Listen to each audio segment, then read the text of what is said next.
Уважаеми жители на община Средец, с решение на изпълнителната комисия на политическа партия ГЕРБ за кандидат кмет на политическа партия ГЕРБ за община Средец е номиниран господин Иван Жабов, кмета ви, който приключи 4 годишен успешен мандат. Надявам се всички успешни проекти, които реализира, да са повод и гордост за развитието на общината в следващите 4 години.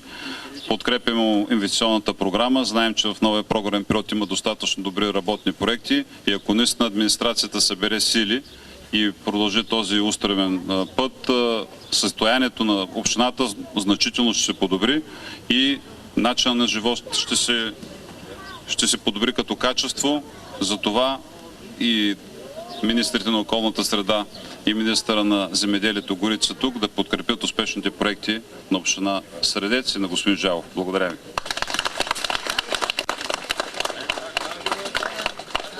Само няколко думи за него. Той е един от отличниците в земеделието с работата си по програмата за развитие на селските райони. В стария програмен период той изпълни близо 14 проекта за близо 7 милиона лева разходи. Всички са изпълнени. По-голямата част са разплатени. Разбирам от него, че е готов и с проектирането за улиците, които не са могли да бъдат рехабилитирани. Новата програма по селските райони е одобрена. Тя до средата на годината ще тръгне. Така че на вас остава само да го изберете за следващия мандат, за да бъдат подобрени и улиците, които останаха. Поздравления, хубав и успешен ден!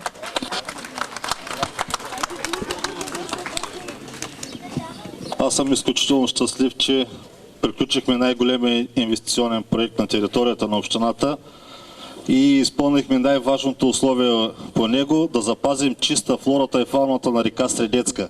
Какво предстои от тук нататък? Знаете всички, че останаха невъзстановени повече от улиците по самия проект, тъй като не го позволява програма. Но ние сме готови с проектиране на улици, така че за напред следва да възстановим улиците, когато отворят програмата за развитие на селските райони. Също така предстои обновяване на градския парк и възстановяване на общинската пътна улиците от общинската пътна мрежа. Благодаря ви. Точно преди 2 години, пак на дата 11 юли, бяхме тук, за да дадем старта на този проект, най-мащабната инвестиция за община Средец. 10 милиона лева са инвестирани в това да живеем по-добре.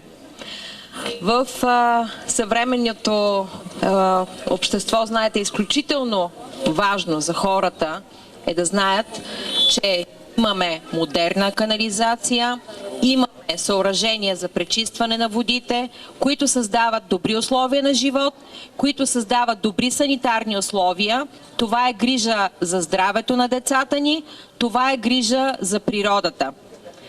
На 100% вече е изградена канализацията в Средец. Рехабилитирани са амортизирани водопроводни тръби. Това дава възможност за по-добри ВиК услуги. Това дава възможност за развитие на населеното място. От тук нататък очакваме още проекти за благоустрояването на Средец, които, надяваме се, екипът на общината с кмета ще продължават със същият ентусиазъм да изпълняват. От мене само да сте живи и здрави и продължаваме нататък. Хайде снимка с премиера.